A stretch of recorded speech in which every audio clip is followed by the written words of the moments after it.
लगातार कई दिनों की उठक-पटक के बाद आज राजधानी में कांग्रेस के साथ गठबंधन पर आपका बयान सामने आया है। दिल्ली में कांग्रेस का एक भी विधायक नहीं है। खुद मनीष सिसोदिया ने ये प्रेस कॉन्फ्रेंस कर कहा है और दिल्ली में कांग्रेस 3 सीट चाहती है।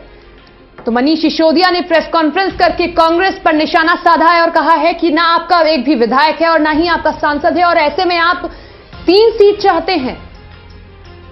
आपको बता दें कि इससे पहले पीसी चाको ने फिर से कहा था कि हमने अपने उम्मीदवारों की लिस्ट तैयार कर ली है, अगर अभी भी आम आदमी पार्टी चाहती है तो दरवाजे खुले हुए हैं। लेकिन आज प्रेस कॉन्फ्रेंस करके डिप्टी सीएम मनीष सिसोदिया ने सीधे सीधे हमला बोला है और कहा है कि कांग्रेस राजधानी में उस सिचुएशन में गठबंधन चाहती है जब उसके पास में एक भी विधायक नहीं है और एक भी सांसद नहीं है।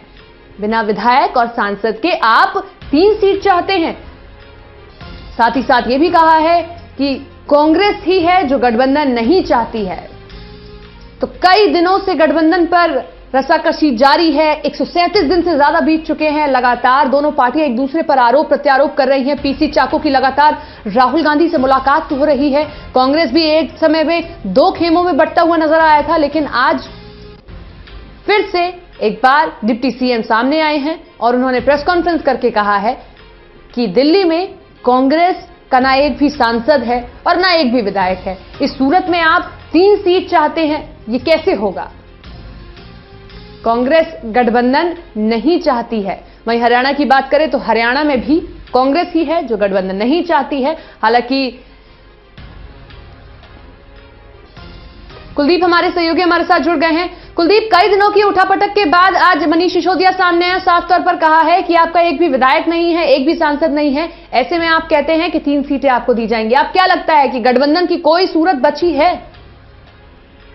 देखिए, गठबंधन को लेकर जो अटकलें तमाम बरकरार थी, वो अटकलें मनीष सिसोदिया की इस प्रेस कॉन्फ्रेंस के बाद भी जब तक वही खड़ी हुई है। ये जवाब अभी भी इस प्रेस कॉन्फ्रेंस के बाद नहीं मिला है कि क्या आम आदमी पार्टी और कांग्रेस के बीच में गठबंधन होगा या नहीं होगा।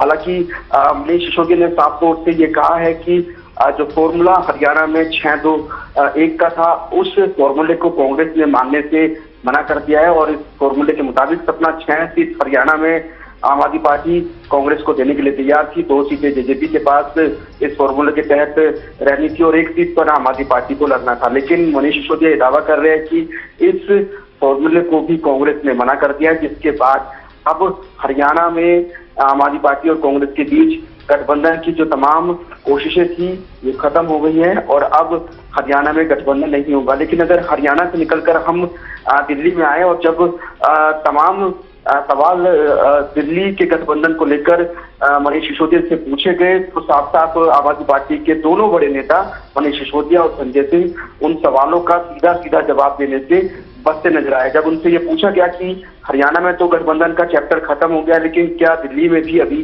गठबंधन की संभावनाएं बरकरार है, तो इसका जवाब जो है आम आदमी पार्टी की तरफ से रटाया जवाब दिया गया। आम आदमी पार्टी ने कहा कि वो सिर्फ दिल्ली में गठबंधन नहीं करना चाहती, लेकिन अंदर खाने से ये भी सूचना मिल रही है कि अगर आम आदमी पार्टी कांग्रेस को 4-3 फॉर्मूले के अलावा कोई और दूसरा फॉर्मूला सुझाती है तो उस पर गठबंधन हो सकता है। दूसरा फॉर्मूला वो कुछ इस तरीके से होगा जिसमें ये जो पुराना फॉर्मूला 4-3 का, जिसमें 4 सीट पर आम आदमी पार्टी लड़ेगी, 3 सीट पर कांग्रेस लड़ेगी। लेकिन यहाँ पर जो नया फॉर्मूला अगर पेश किया जाएगा तो उसमें कांग्रेस के खाते की सीट को घटाया जा सकता है, यानी वो फॉर्मूला 5-2 का हो सकता है। तो उसकी संभावना अभी भी बनी हुई है। तो ऐसे में ये कहना कि आज की इस प्रेस कॉन्फ्रेंस के बाद इस गठबंधन पर पूरी तरीके से विराम लग गया है, तमाम अटकलें खत्म हो गई है, तो ये कहना जल्दबाजी होगा। मुझे अभी लग रहा है कि इस गठबंधन में अभी कई सारी चीजें जो है वो सामने आना बाकी है, क्योंकि अगर हरियाणा में कोई नया फॉर्मूला कांग्रेस की तरफ से दिया गया, क्योंकि जो 6-2-1 का फॉर्मूला है वो तो कांग्रेस ने मना कर दिया, लेकिन अंदर खाने ये भी सूचना मिल रही है कांग्रेस के सूत्रों से कि कांग्रेस 1 सीट जो है हरियाणा की आम आदमी पार्टी को देने के लिए तैयार है। तो ऐसे में देखना यही होगा कि क्या इस 1 सीट वाले फॉर्मूले पर आम आदमी पार्टी अपनी मंजूरी देती है या नहीं, क्योंकि अगर इस फॉर्मूले पर कांग्रेस, इस फॉर्मूले पर आम आदमी पार्टी अपनी मंजूरी देती है तो दिल्ली में गठबंधन की बातचीत के रास्ते जो है वो आगे बढ़ सकते हैं। लेकिन अभी भी मैं ये कह रहा हूं कि अभी भी इस गठबंधन में बहुत सारे अगर और मगर बाकी हैं। बिल्कुल, बहुत सारे अगर और मगर बाकी हैं, लेकिन कांग्रेस में कल पीसी चाको ने कहा था कि गठबंधन का रास्ता खुला है, लेकिन हमने 7 उम्मीदवारों की लिस्ट तैयार कर ली है। ऐसे में दोनों पार्टियां खुलकर सामने नहीं आ रही हैं, दोनों एक दूसरे पर आरोप प्रत्यारोप कर रही हैं। अगर आज कांग्रेस उम्मीदवारों की लिस्ट तय कर देती है और ऐलान कर देती है तो फिर आम आदमी पार्टी के पास कोई रास्ता नहीं बचता। दूसरा सवाल, अगर आप कह रहे हैं कि फॉर्मूला दूसरा भी है, 5 और 2 का फॉर्मूला है, तो ऐसे में कांग्रेस को देखा जाए तो किसी वक्त में कांग्रेस एक अच्छी परिस्थिति में थी। क्यों कांग्रेस कहेगी कि आप 5 सीटों पर लड़िए और हम 2 ही सीटों पर? उनके पास बहुत प्रबल दावेदार हैं।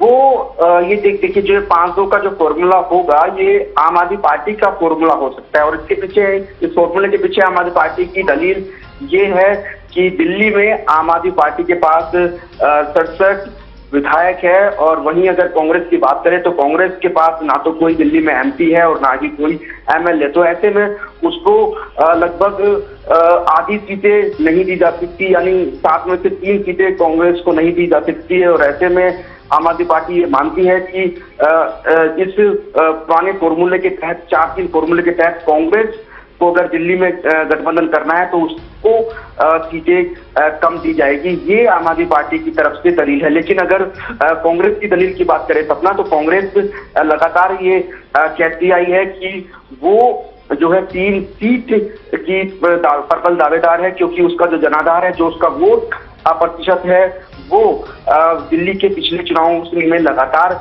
बढ़ रहा है। चाहे एमसीडी का चुनाव हो या विधानसभा का चुनाव हो, जो 4-3 का फॉर्मूला कांग्रेस ने तैयार किया था दिल्ली के लिए, जिसको लेकर राहुल गांधी ने भी साफ साफ इस फॉर्मूले को अपने ट्वीट पर जो है वो पोस्ट भी कर दिया था। और इस फॉर्मूले का आधार यही था कि जो पिछला दिल्ली में एमसीडी का चुनाव था, उस चुनाव में जो वोट शेयर कांग्रेस को मिला था, उसी वोट शेयर के आधार पर कांग्रेस ने ये 4-3 का फॉर्मूला तैयार किया था। लेकिन आम आदमी पार्टी कांग्रेस का जो बैकग्राउंड है, खासकर विधानसभा में और संसद में, दिल्ली में, तो वो देखकर फॉर्मूला तय करना चाहती है और उसी के तहत वो 3 सीटें दिल्ली में नहीं देना चाहती, सिर्फ दिल्ली में गठबंधन करने के लिए। शुक्रिया कुलदीप तमाम जानकारी के लिए। अब देखना होगा कि कांग्रेस क्या दूसरे फॉर्मूले पर तैयार होती है या फिर गठबंधन होता है या नहीं।